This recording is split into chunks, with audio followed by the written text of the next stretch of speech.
तख्ता पलट हो गया है। यहाँ विद्रोहियों का कब्जा हो गया है और उन्होंने राजधानी दमिश्क को अपने नियंत्रण में ले लिया है। खबर है कि बशर अल असद देश छोड़कर भाग गए हैं। विद्रोहियों ने देश के रक्षा मंत्रालय पर कब्जा कर लिया। उन्होंने पब्लिक रेडियो और टीवी बिल्डिंग को अपने नियंत्रण में ले लिया है। रॉयटर्स न्यूज एजेंसी की रिपोर्ट के मुताबिक सीरियाई राष्ट्रपति बशर अल असद विमान में सवार होकर किसी अज्ञात स्थान के लिए रवाना हो गए। सेना से भी आत्मसमर्पण करने के लिए कहा गया है।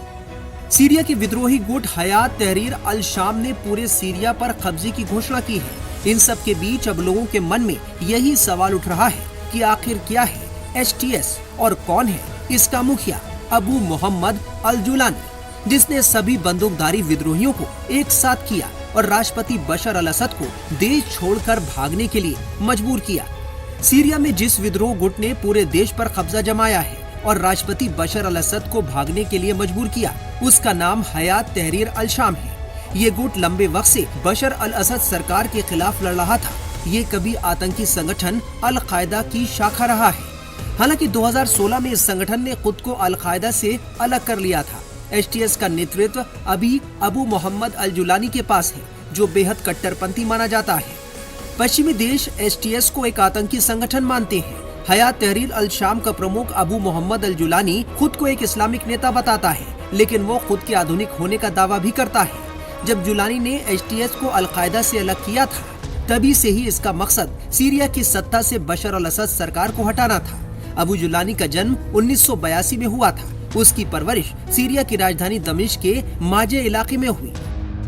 जुलानी के परिवार का ताल्लुक गोलान हाइट्स इलाके से है। कई इंटरव्यू में वो दावा कर चुका है कि उसके दादा को वर्ष 1967 में गोलान हाइट्स से भागना पड़ा था। तब यहाँ इजराइल का कब्जा हो गया था। जुलानी ने शुक्रवार को एक इंटरव्यू में कहा था कि जब हम अपने उद्देश्यों के बारे में बात करते हैं तो हमारी क्रांति का लक्ष्य इस शासन को उखाड़ फेंकने का है। उस लक्ष्य के प्राप्त करने के लिए सभी उपलब्ध साधनों का उपयोग करना हमारा अधिकार है। 2016 में अल कायदा से नाता तोड़ने के बाद से जुलानी ने खुद को ज्यादा उदारवादी नेता के रूप में पेश किया है। अमेरिका और बाकी पश्चिमी देश अब भी एचटीएस को एक आतंकी संगठन मानते हैं। कई कारण हैं। 2011 से वहां पे एक तरह से देखा जाए तो गृह युद्ध चल रहा था। पहले अपराइजिंग थी, अरब अपराइजिंग, जो प्रो डेमोक्रेसी के लोग थे वो लड़ रहे थे। फिर बाद में अल कायदा वहां पे आ गया, दाइश फिर आ गई। इन लोगों ने वहां पे खिलाफत कायम कर दी। वो कई साल रही, 2-3 साल। उसकी वजह से सब बर्बाद हो गया, इराक भी और सीरिया भी। फिर उसके अलावा ये भी था कि तब से इनका पूरा कंट्रोल तो था नहीं मुल्क के ऊपर। कभी कहीं प्रॉब्लम थी, कभी कुर्दिश की प्रॉब्लम थी, तो कभी ये मिलिटेंट ग्रुप इदलिब सिटी में काफी स्ट्रांग थे। फिर इनका इंटरवेंशन बराबर रहता था।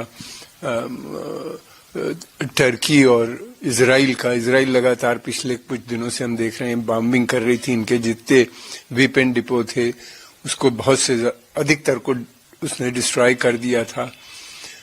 फिर उसके अलावा ये था कि ये आतंकवादी जो ग्रुप हैं वो अपने को अब आतंकवादी नहीं कह रहे हैं, लेकिन इनका पास तो वही है तहरीर अल शम्स का। ये पहले जबहत अल नुसरा थी जो कि एक उसका ग्रुप था, अल कायदा का ग्रुप था। तो ये सारे लोग जो थे लगातार एक के बाद इंसिडेंट होते गए, ये कमजोर होते गए। रेवेन्यू था नहीं, स्टेट फेल हो चुकी थी, और फिर सेना ने लड़ने से भी इनकार किया।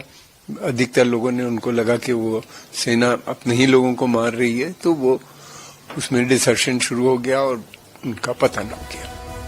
सवाल है कि क्या एक तानाशाह के जाने के बाद दूसरा तानाशाह सीरिया की सत्ता पर काबिज होने जा रहा है? सुनिए विदेश मामलों के जानकार खमर आगा का क्या कहना है। अगर ये आतंकवादी ग्रुप इराक में आते हैं तो मैं समझता हूं कि कोई खतरा बन सकता है।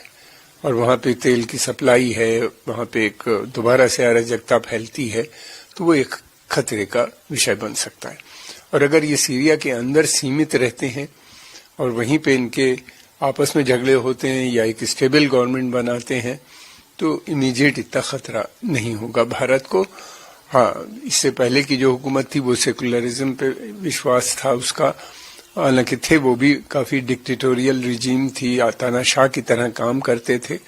अब देखना ये है, लगता ऐसा है कि एक तानाशाह को दूसरा तानाशाह तो कहीं रिप्लेस नहीं कर रहा, इस बात का खतरा जरूर नजर आता है। सर, बात करें अमेरिका के डोनाल्ड ट्रंप की, ट्रंप के बयान पे हमारी लड़ाई नहीं है, यहाँ से अंतर्राष्ट्रीय प्रधानमंत्री जीत जा सकती है। देखिए, ये ट्रंप साहब को कोई जरूरत नहीं लड़ने की, उनका काम मैं समझता हूं कि जो संगठन थे वहां के ऊपर, तहरीर अल शम्स जिसने बशर अल असद को हटाया है सत्ता से, उन्हीं ने कर दिया। और दूसरी बात यह है कि अमेरिका की बेसिक पॉलिसी जो थी रिजीम चेंज की थी, तो रिजीम चेंज हो ही गया। अब उनके माध्यम से अब ये देखना है कि आने वाली रिजीम के किस तरह के संबंध होते हैं अमेरिका के साथ। सर, पश्चिम एशिया के लिए इसका क्या व्यापक हो सकता है? बहुत बड़ा असर पड़ेगा पश्चिम एशिया पे।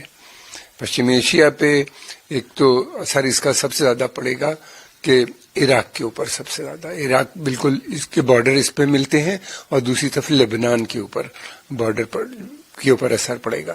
ईरान के ऊपर बहुत बड़ा असर है क्योंकि जो ईरान की पॉलिसी थी आर्क ऑफ रेसिस्टेंस की, तो वो तो बहुत ही कमजोर, उसको एक बहुत बड़ा धक्का लगा है, इसलिए कि हिजबुल्लाह काफी कमजोर हो नजर आ रहा है, लंबी लड़ाई लड़ रहा है इजराइल के साथ। अब उसकी सप्लाई सपोर्ट बेस भी कम हो जाएगा, क्योंकि बीच में सीरिया आ गया। पहले उनकी लगातार सप्लाई बनी रहती थी ईरान के साथ, ईरान वाया इराक। दूसरी बात ये भी है कि हिजबुल्लाह का कमजोर होना ये सीरिया के लिए और लेबनान के जो अपोजिशन ग्रुप है उनके लिए तो वो अच्छी बात वो लोग अच्छा समझते हैं मगर ईरान के लिए एक बड़ा सेटबैक नजर आता है। दरअसल विद्रोहियों के डर से राष्ट्रपति बशर अल असद देश छोड़कर भाग गए। खबर है कि राजधानी दमिश्क से निकलने के बाद उनका विमान रडार से गायब हो गया। विद्रोहियों की घेराबंदी के बाद राष्ट्रपति असद दमिश्क से विमान IL-76T से निकले थे। ऐसी खबर आ रही है कि जिस विमान से असद भाग रहे थे वो 500 मीटर ऊपर क्रैश हो गया। खबर यह है कि सीरियाई राष्ट्रपति का विमान उड़ान भरने के कुछ देर बाद ही रडार से गायब हो गया था। रडार से गायब होने के बाद उनका विमान एक हादसे में क्रैश हो गया। बता दें कि असद का परिवार पहले ही देश छोड़कर भाग चुका है। ऐसा दावा किया जा रहा है कि विद्रोहियों ने ही उनके विमान को निशाना बनाकर क्रैश किया। हालांकि हम इस खबर की पुष्टि नहीं करते।